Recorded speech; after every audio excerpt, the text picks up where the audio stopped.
Hello again, it's Mr. Lohn, and I'm excited to be back with you again for our latest read aloud.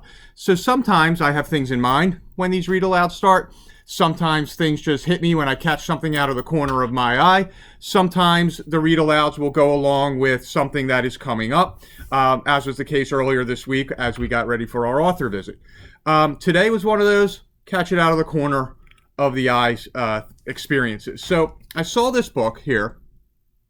If you ever want to bring an alligator to school, don't. And I thought, you know what? Have I read that yet?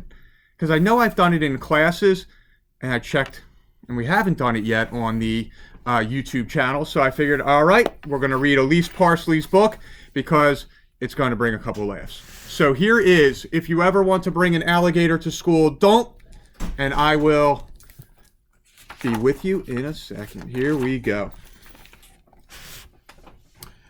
If your teacher tells you to bring something from nature for show and tell, she means a hollow stick or a bird's nest or some sparkly rocks. She does not want you to bring an alligator. If you bring an alligator anyway, she'll tell you that alligators are trouble. You'll tell her that it's okay and that you know all about gators. And this alligator will be quiet and good, and he won't eat anyone. Cross your heart. But during spelling, your teacher will hear laughing. This is because the alligator will be showing you funny pictures. Your teacher will write your name on the board, Magnolia, and you'll now have to stand last in line for lunch. You'll take away the crayons and tell the gator to be quiet and wait for show and tell. And then during art, an airplane will fly across the room. This is because the alligator will be showing you origami. Your teacher will draw a check mark by your name. And now, you'll have to stay in from recess. You'll take away the paper and order the alligator to be good and wait for show and tell. During math, you'll notice the alligator is hungry.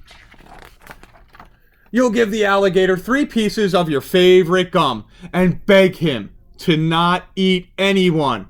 And for Pete's sake, please wait for show and tell. The good thing is that you'll stop him from eating any kids.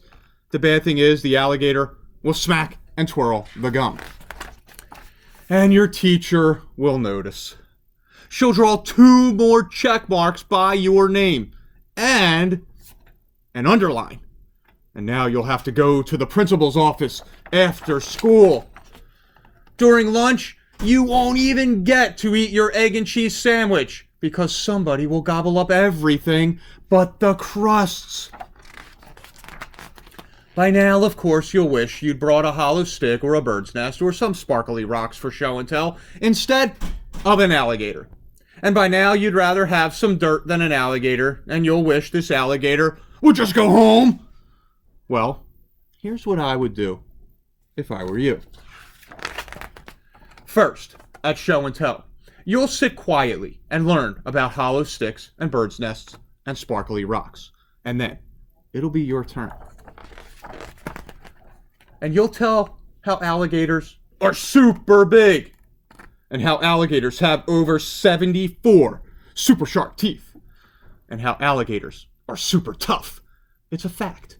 They're strong and they're tough and they aren't scared of anything except other alligators and humans.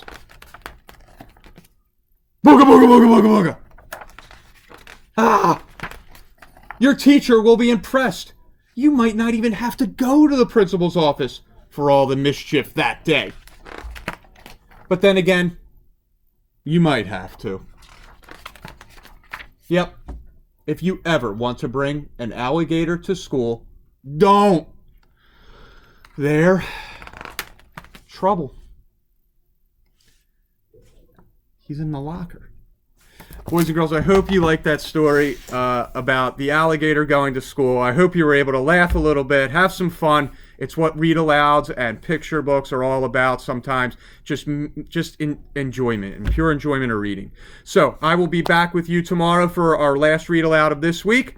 You have an awesome night, and I'll see you soon.